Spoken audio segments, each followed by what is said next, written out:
Apartment update for today's video. Tara, let me take you on a tour on how I renovated our master's bathroom. But first, let me show you how it looked like nung una naming nakita tong apartment. I really love that it's very spacious but everything here is kind of outdated. Tanong ko agad yung landlord if they're willing to change the tiles since it's really dirty na and kailangan na rin talagang palitan. They gave me the freedom to renovate this bathroom basta within a budget. I was super lucky because Moderno Home Depot partnered with me para ma-feature ko yung mga smart toilet nila and other bathroom fixtures. And to be all honest guys, I was super amazed kasi nga yung package nila dito sobrang affordable talaga, like 45,000 pesos.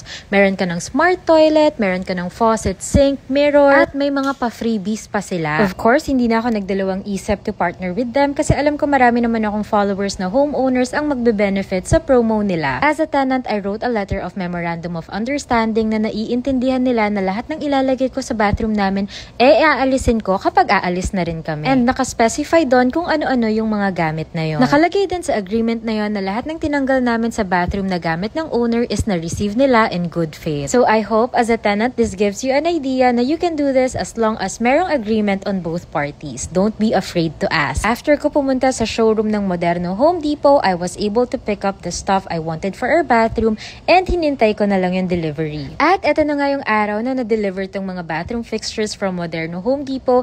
Alam nyo, nung araw na to, the renovation hasn't started yet, yung restoration ng apartment, nauna pa talaga sila. Yung mga nag-deliver, sila na rin pala yung mag-i-install. Alam nyo, during this time, hindi pa namin napag-uusapan na mapapalitan nga yung tiles, kaya diniretso na rin yung pag-install nitong mga bathroom fixtures. Natanggal naman na yung old toilet dito, kaya mabilis na lang din yung pag-install nila and dinemo pa nila talaga sa akin kung paano gamitin to, paano ingatan, lahat ng features. Ito nga pala yung remote control niyan. Sobrang ganda talaga ng toilet na to mga mari. Isipin nyo, heated na yung seat, may dryer. Hindi mo na kailangan talaga gumamit ng toilet paper. Digital na rin to. Makikita nyo kung anong temperature ng seat at the moment. What I love about this is kapag mainit yung panahon, automatic siya. Hindi umiinit yung upuan. Pero kapag tag-ulan at lumalamig, ang sarap umupo dito dahil automatic din umiinit yung upuan. Every time I need to use the bathroom, hindi ko kailangan magbukas ng ilaw kasi may LED light din to. Sobrang high-tech niya talaga mga mare for its price. Plus, it has aromatherapy. Kaya every time I need to use the toilet, mabango rin yan after. Sobrang perfect kasi syempre ka-share natin ang mga daddies natin sa paggamit ng toilet. Plus, the water temperature, pwede nyong i-adjust at pwede nyo ring i-adjust ang water pressure. Kapag gusto mong makiliti, ayan, pwede mong itodo. O, diba bongga? Di ko kailangan humawak ng toilet seat kasi pwede ko rin yung kontrolin dito sa remote control. Sobrang high-tech talaga nito mga mare. Alam nyo, ina-expect ko yung mga ganitong smart toilet around 100,000 pesos plus. Kasi dati gano'n naman talaga ang mga presyohan. Pero ngayon, abot kaya naman pala. Kaya sobrang grateful ko talaga at napili kami ng Moderno Home Depot para makipag-partner sa kanila. Thank you, Moderno Home Depot! After nila mag-install, pinasukat nga rin namin tong kitchen sink namin dahil kahit hindi partnership, parang mabubudol talaga kami ng smart kitchen sink nila. But anyways, let's proceed to the rest of the bathroom renovation. Ito nga pala yung pinili kong tiles for the accent wall. 91 pesos lang yan mga mare and ilang piraso lang ang kailangan ko para dyan. Mga 12 pieces ata at nagpasobra lang ako ng dalawa. Tapos itong dark brown marble tiles na ba nang napili ko para sa walls and para sa floors. Yes, seamless na lang yung look kaya iisa lang talaga yung pinili ko.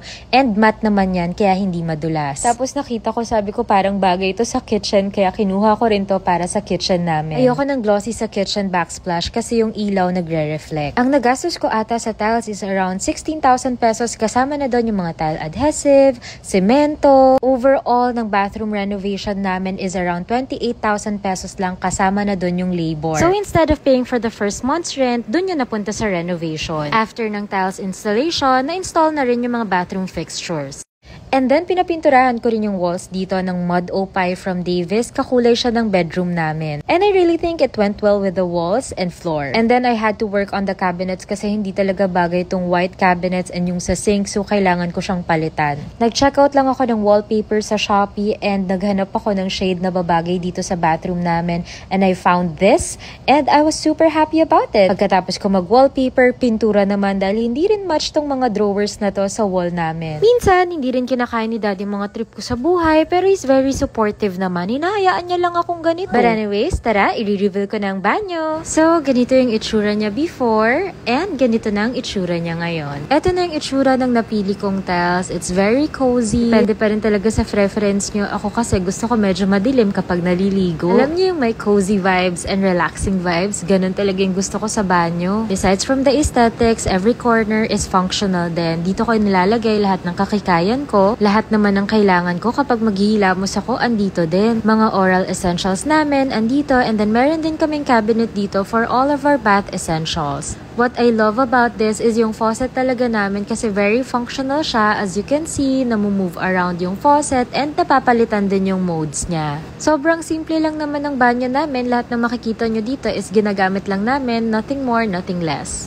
I hope you like this bathroom renovation and makakuha kayo ng inspiration. And if you have any questions, just let me know in the comment section. Bye!